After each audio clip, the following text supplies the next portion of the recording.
Internet, hello! Welcome back to Horror Talk, and you might recognize one of my guests, Ephraim, because I interviewed him on here before, and you might recognize my other guest, Gus Birney, from the movie that we're here to talk about. This is our little discussion table for I'm Thinking of Ending Things, because I want to talk spoilers with y'all. There's a lot to talk about with this movie. So, I read the book. I don't know if either of you read the book. I'm very curious. Speaking of I someone haven't who read the has book. read the I book. haven't- Yeah. yeah. So initial reaction, is it? It's very faithful as far as like the style goes. Like the book is written very similarly to how the movie is written. Very disconnected and disjointed, and the way when you're reading it, it feels more like you're reading like just someone's internal monologue. Yeah, Right. yeah. So Which I you think is the girl the whole time. Is it spoken from? it's spoken. It's spoken from her perspective in the book. Yes. Okay. But Yeah. and so now we'll just get into the ending I know. away. Let's just get into the ending. I mean, because that's the part everyone's gonna be like, "What the fuck?" Yeah. So Well, I'll wager to say that I'd be saying that the entire time. okay, I want to know what y'all's thoughts on the ending are first before I say what the book has. Okay. You've read. So first off, when I did the film, I hadn't read the script, and I actually hadn't read the book. I only got little blippets of the script, so I didn't even know what the full concept of the film was. So I went into this watching it being like, I know what I did, but I don't really know what that had to do with anything in correlation to stuff. So I guess the ending, oh my gosh, so many thoughts. You've read some like synopsis. Yeah, I've done videos, looked at videos like this one with a group of people sitting around and trying to talk about it and explain it. I think, like, here's the thing, like, in general, what a lot of people are saying, and I we all kind of tend to agree because that's what the book's interpretation is that they're they're the same person. Yes. And she sort of represents depression for him and missed opportunity. You didn't get that. I didn't get that they were the same person, even at the end. Like, okay, I still didn't get. It is like, well, this thing. It's really unclear what's going on because the movie is just throwing so much at you all at once. Yeah. And so the way, like, what I got from it, both the book and then the movie, because I had the context of the book, is she's not real. She's a manifestation of, I don't know if y'all can hear the cars. We're on a main road.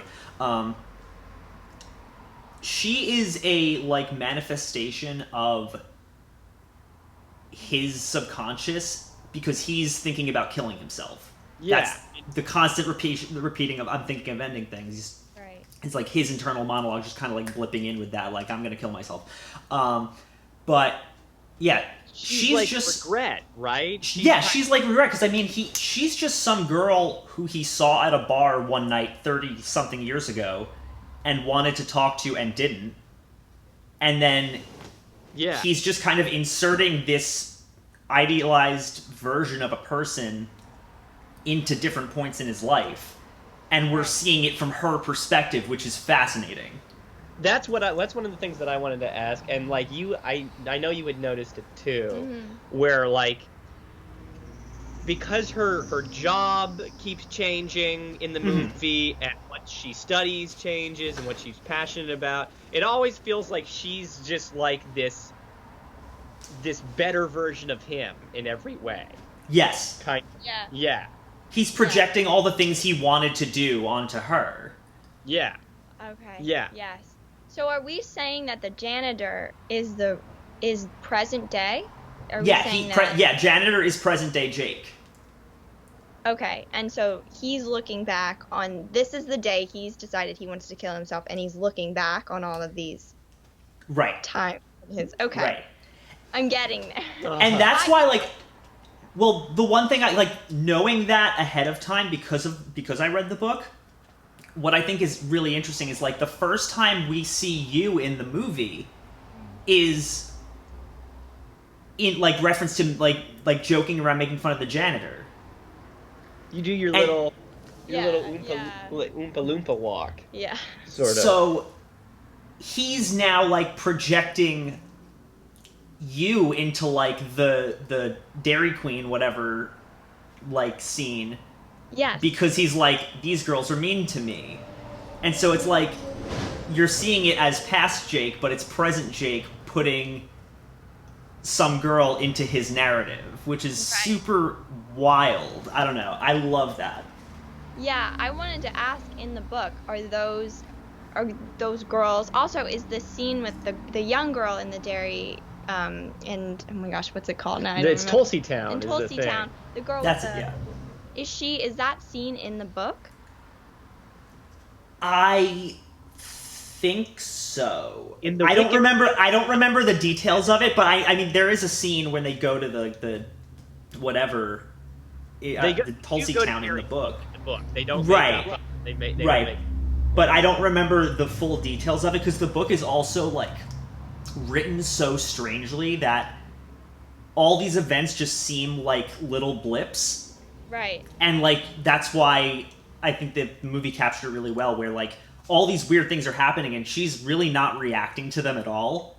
She's just kind of like taking them in stride, which makes you feel really uncomfortable because you're like, what the fuck is going on? Yeah. Well, she kind of is us. She's the one kind of consistent thing, and you're watching it, seeing it through her eyes, and you're like, oh, well, she's the normal thing here. Jake is inconsistent, and the parents and everyone else. It's like, right. She's the thing grounding you. But then as the movie goes on, her name starts changing, her job, and you kind of just, actually at the beginning you're like, oh, wait, I'm wrong. That wasn't her name. I didn't hear it right. Right. Didn't you do that a couple times? Yeah.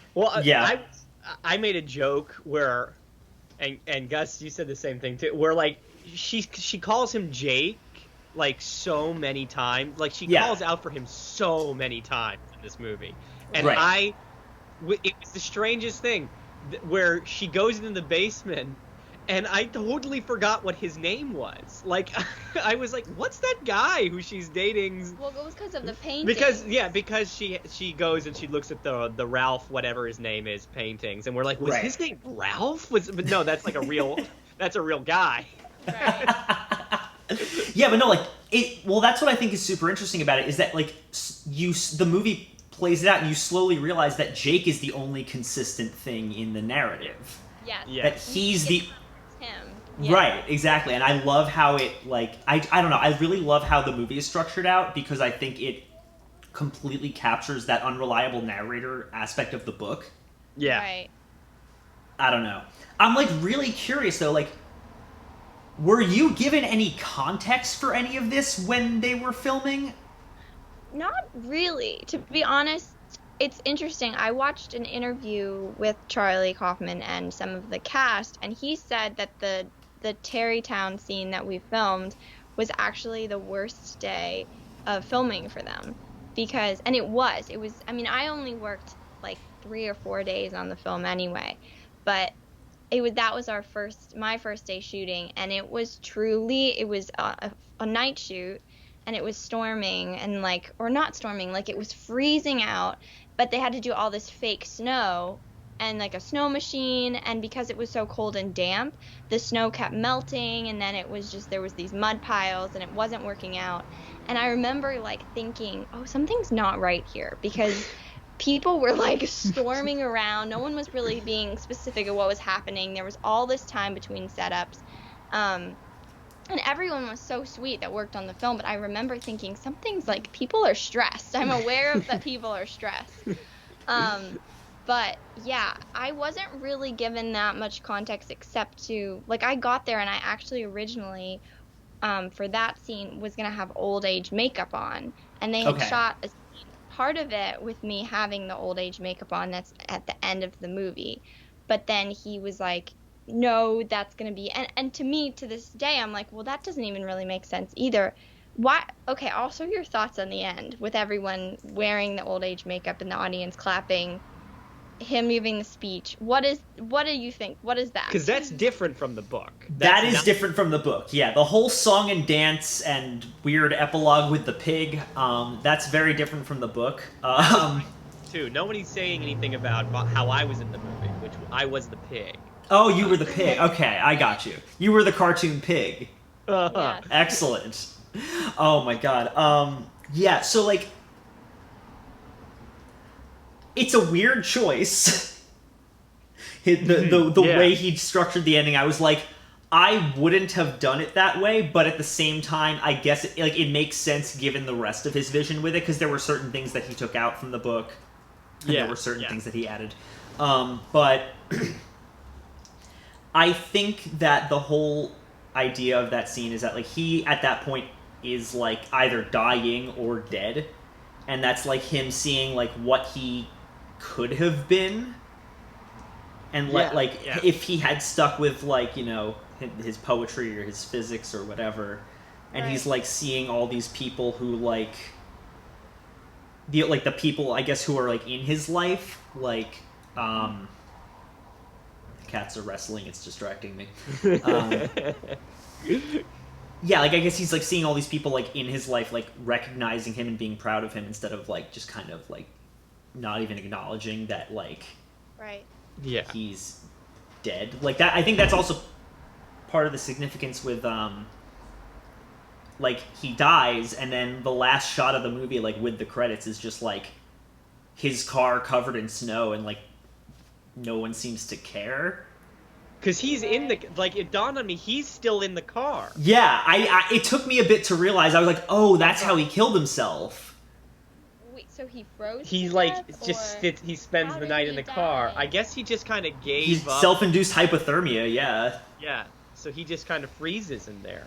Oh my gosh, it's so much darker than you even have. Yeah. Here's the point that I want to be making, and this is when whoever is watching decides that they don't like me, if they haven't already. Is I kind of think, because I've been thinking a lot, like, yeah, like there's very kind of stuff that he abides by with this book, and that, like, yes, it's about this man's life, and she is his regret, and all that stuff. But I keep thinking, like, why did Charlie Kaufman make this movie, choose this book, tell this story, right? That's the thing that I keep thinking about.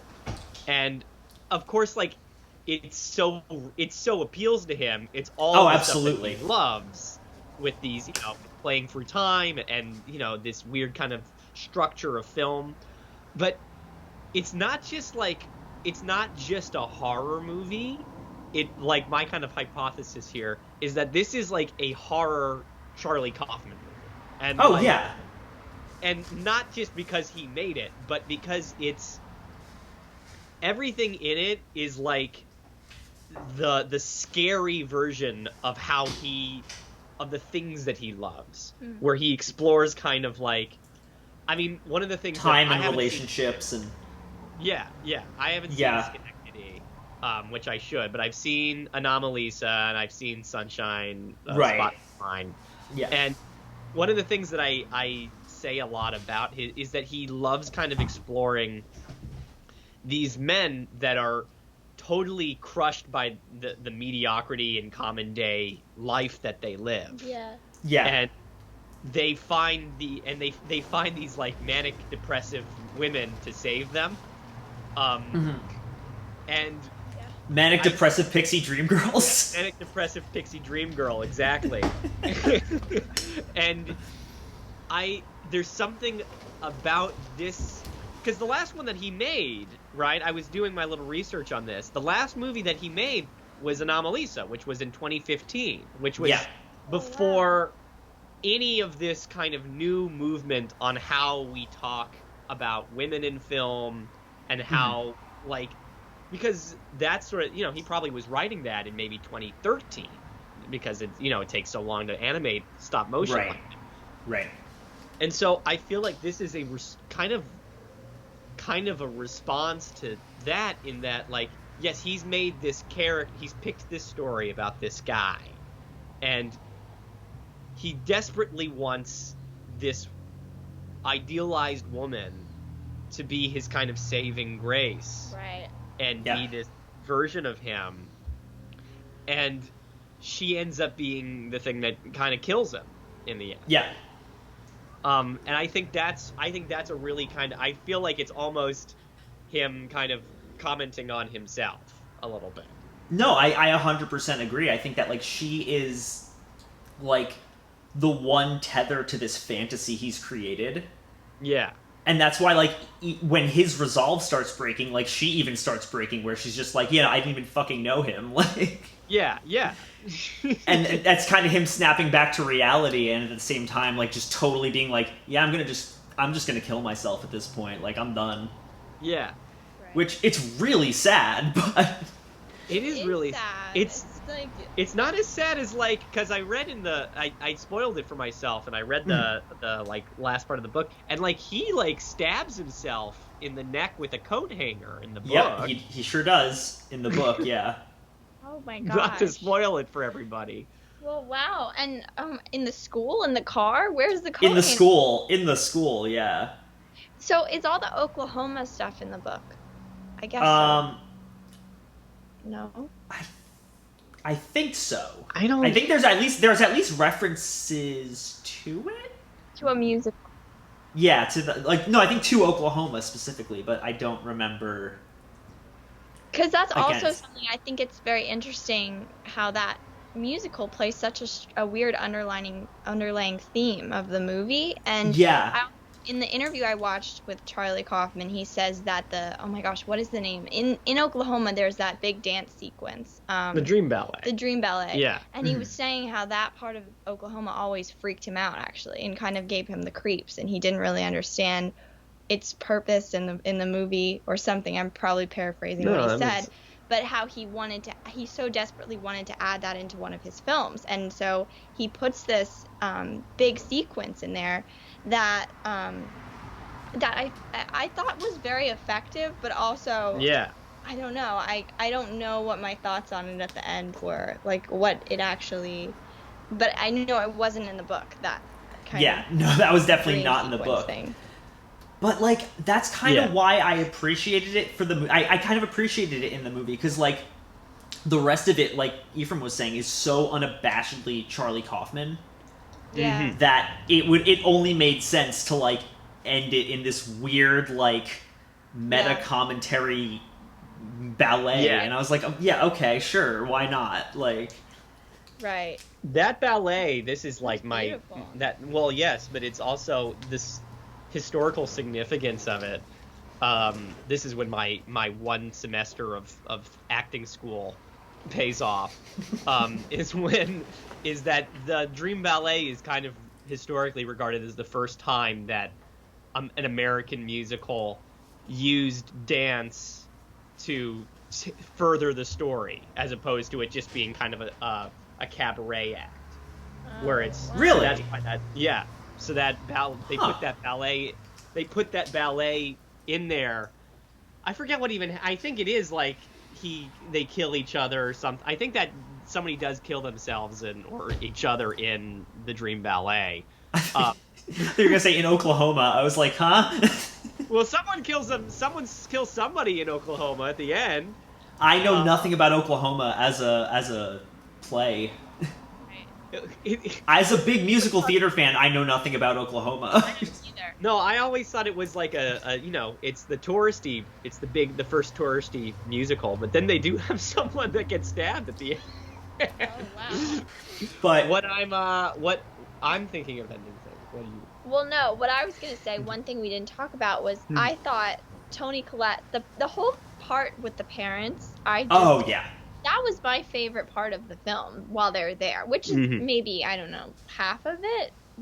It's a good, at least a third. It's a good chunk of the movie. And, like, to me, in itself, that could be a film. Just, like, if he had chopped that little bit and, like, I mean, the rest of it, I think, adds to it, obviously, but there's so many layers that you could just dissect there. 100%. The dog, the stuff with the pig and the maggots, the basement, like there's so many little things that I didn't even really get the meaning of until Ephraim and I've talked about it and I've read stuff. But well, there are some things that I still don't fully I still haven't fully put together. Like, what what is y'all's opinion on like the basement and like the rash on the girl's arms and like the rash on the girl's arms? I still can't figure that out. I can't figure it out. At the Dairy Queen place. Yeah. Well, he has the rash too, right? But only when he picks up the cup. Yeah. So my thing is that's him. He's seeing himself reflected as the girl, or sure. And like, that's all I got. Uh-huh. But everything he's saying is like But there's a shot of her in the high school, right? Walking down the hall, and the janitor sees her. Yeah. Maybe it's like she's you know what's kind of okay. So I'll jump off this cliff with you guys. Okay. I think that she's a real girl. I think everybody who works at that place is a real girl, or at least someone who goes to this school. And I think he thinks he sees her as the next person that's going to fall down his kind of slope of self-isolation. Giving up the next him. Oh, that's actually probably and so she says, because she says to the girl, his girlfriend, the Dairy Queen girl with the rash on her arm, says to her, she says, you don't have to go down this path. You don't have to go forward. And I think that's kind of like she's learning from him. I think she knows. Or do you think maybe she's like someone who understands him? Yeah. But she's saying that to him. You don't have to go down this path. Yeah. Whereas it should be him saying that. Maybe it's her. Well, maybe it's her being like because she understands him. That's her being like, you don't have to kill yourself. Like. Yeah. Like I see. Right. I see. What is the thing you're she saying. says about it's not varnish? There's something she says about varnish. Oh, there's something. Yeah. Oh, she says the smell isn't varnish, but I don't know what that's. Yeah, I want to look. Because they're saying that there's something in the back. That whole scene is really really cool. Yeah. Yeah. Oh yeah. It's shot really cool, and I think I think it's a really necessary little piece in there. It's cool to think that there was a time where you were going to have the old age makeup in it. Yeah. Because I wonder what that would have changed. I don't know if that was just a mistake or they weren't trying. Like, originally when they were putting it on me, they were like, well, you've just come from doing. Because if you notice, you probably didn't. It's for 5 seconds. But there's a shot at the beginning when he's watching the girls do Oklahoma. And Hadley, who's the other girl in who's the other waitress with me, she's the girl singing. On stage, and I'm like the old woman who's like doing your Aunt Eller. Yeah, Aunt Eller during the musical portion. It's really fast. So their whole logic was like, we've just come from the play to go work at the thing, and I would still have okay. But like, you wouldn't get that, and also then it makes it seem like it's symbolic when I don't think it had any stuff behind it where I would have that on. It probably could have been, It definitely could have. That's the thing. It's Charlie Kaufman, so it very well could have been. I don't know. Right. But what are your thoughts on the whole pig thing? Because that personally really freaked me out, and it messed with my head because I just, the whole speech he has where he's like, they were still alive and there were maggots eating. I guess it's just a metaphor for him, for how he feels. He has so much he talks about, and this is like why I agree with you, Gus, that I think that the bit with them at the farm and the family is so, it could be its own thing, because I kept thinking like there's so much, and I said this to you, that was like the first thing I texted you about, like, was I said he does such a good job of like capturing that feeling when you're in a kind of crumbling relationship. And you're like,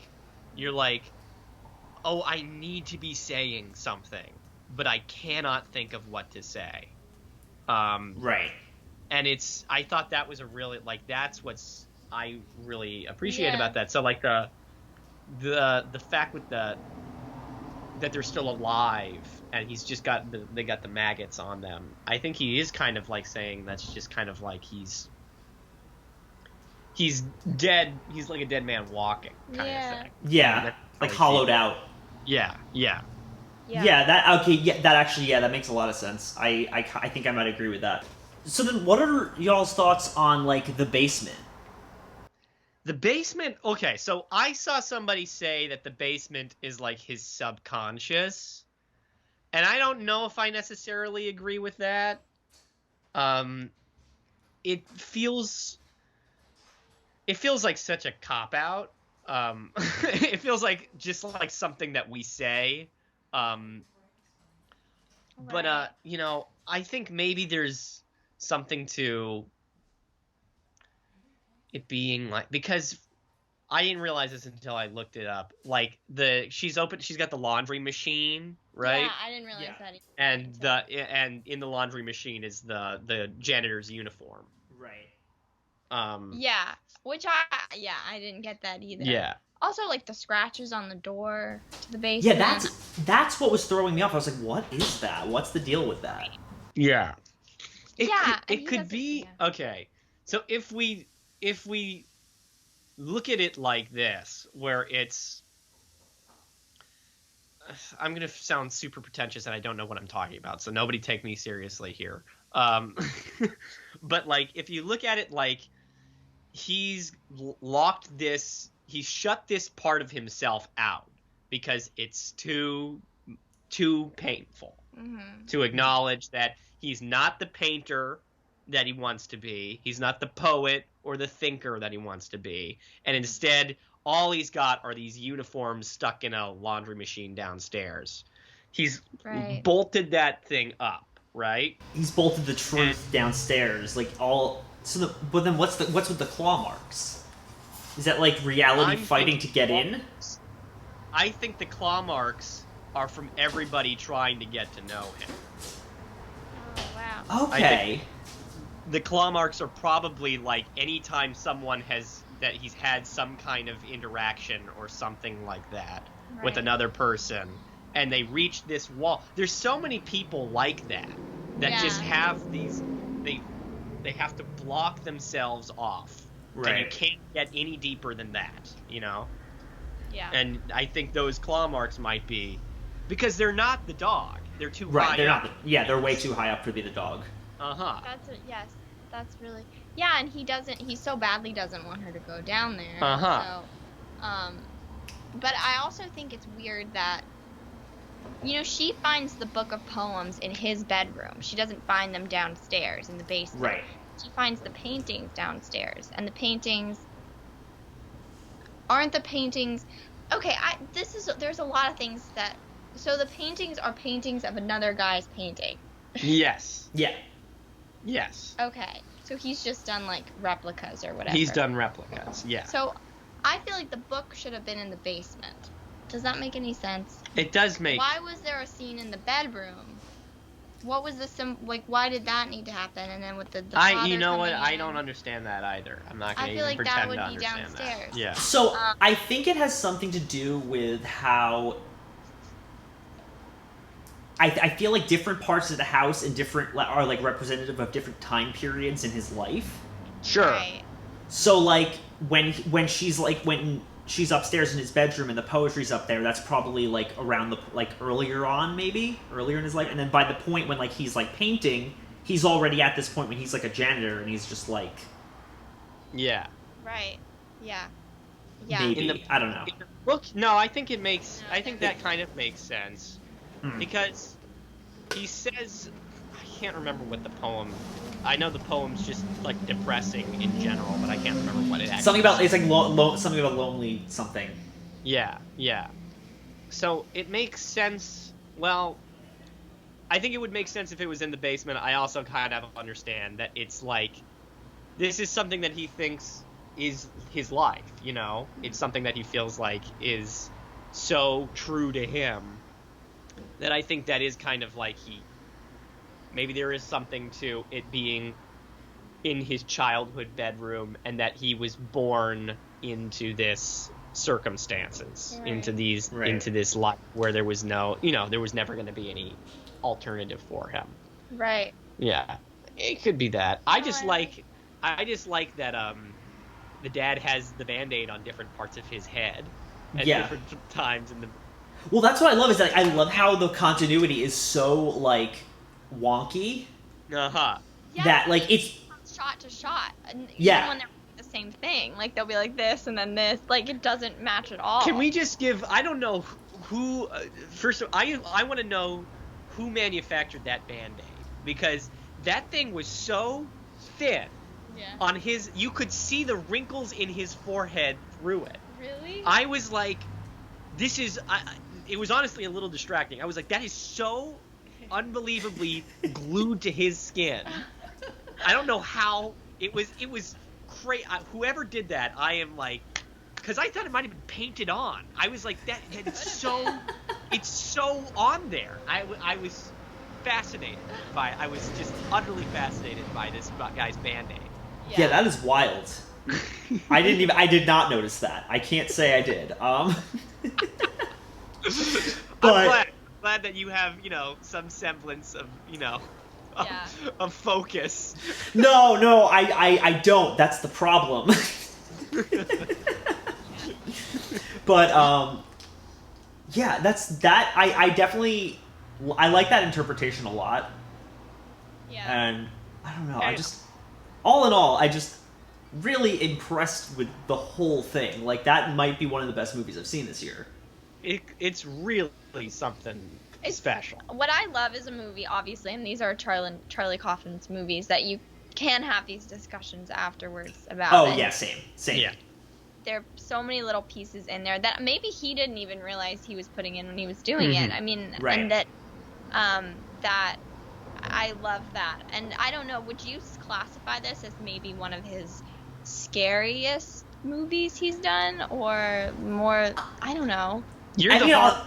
On an existential level, I'd say yeah. I mean, I admittedly haven't seen all of Charlie Kaufman's movies. I've seen a couple, but like on an existential level, I'd say it's definitely like the freakiest I've seen from him. Yeah, it's just a sense of unease you have watching the whole. Yeah. Oh, 100%. Yeah. Yeah. I movies that like explore humanity from like a philosophical existential level wig me out. Okay. I'm sure you've seen like Midsommar and Hereditary and I all have those things. And even though those really are not similar to this at all, there was something about this film that reminded me of that kind of filmmaking in a weird way. I was actually going to say, when you brought up Toni Collette before, this definitely reminded me of Hereditary in those scenes. Like, obviously not just because it's Toni Collette, but like the way those scenes in the house are shot and the interactions between the family that are just like super uncomfortable. It definitely has the same vibes, yeah. Have you seen this movie? I haven't seen it, but I've told the plot to Ephraim. The movie about the guy that turns into the walrus. Tusk. Oh yeah, Tusk. I've seen Tusk, yeah. I've seen it. And my friend told me the plot behind it. And to this day, the idea is the most horrifying. It's so haunting. It's so horrible. It haunts me. Is it as scary as I think it is, or is it like supposed to be funny? I know it's supposed to be funny, but it seems terrifying to me. It is disturbing. It's definitely disturbing.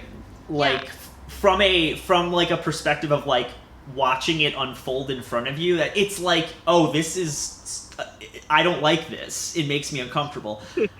I wouldn't call it scary, but I would definitely call it like really, really uncomfortable. Right. See, that almost is scarier to me. No, I understand that. I get that. Yeah, but I kept thinking I should ask you because I feel like you're the horror man. I've been told I'm a horror buff. Honestly, like, I just love doing this shit. I just like talking about horror and making it, and like that's just what I want to do at this point. Like, right. And you've made it. Look at the poster behind you. We were talking. Yeah. What happened? We were talking like while you were setting up the thing. We're like, look, he's got the poster to the movie. Yeah. Oh God. Well, thank you both for coming on. I really appreciate it. I mean, I like talking about this stuff, and it's nice to get insight from people who haven't read the book and people who were in the movie and also had no context as to what the hell was going on. I love it. Yeah. So it really makes you wonder why I was here, because more than I did. No, you actually you had a lot of good thoughts, so I liked it. Thank you. Okay, well, thanks for having me regardless. Yeah, Of course, guys, absolutely.